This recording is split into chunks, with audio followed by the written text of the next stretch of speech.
questions I usually get when talking about composing music is, where do you get your ideas from? And so this is called inspiration, and ideas come from many different places. One student asked me one time, hey, when you get inspired, do you just sit at the piano and wait for inspiration to happen?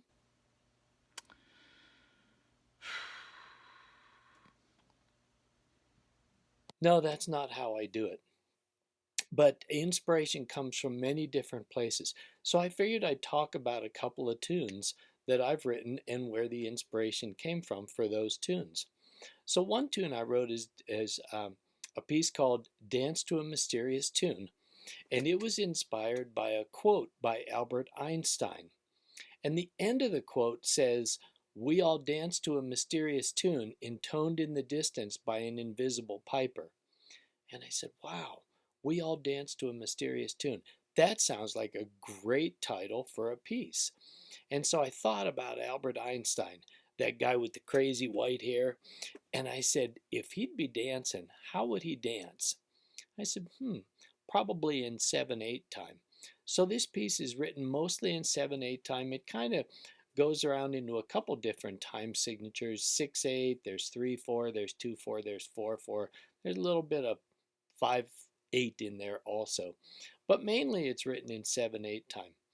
That quote came as I walked through Denver International Airport, DIA, and it was written on one of the concourses.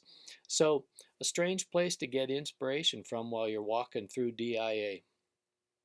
Another piece I wrote is called Candle Dragon. I was reading an article in the newspaper and they were talking about the northern lights, the aurora borealis. And they said that that the Chinese used the phrase candle dragon. And I said, well, that sounds like a great name for a tune. And I grew up in northern Ontario, so I saw the northern lights an awful lot. And so I had that as kind of a background for inspiration. Another piece I wrote was John Muir Suite. A suite is a collection of songs. So this is a 4-movement piece. And it's written about the places that were special to John Muir. John Muir was an environmentalist, and he had a lot of writing. I've read many of his books, and so that's where the inspiration came from. So whether you read something, whether you remember a significant event, or just close your eyes and imagine something, maybe you can find some inspiration and write some music too.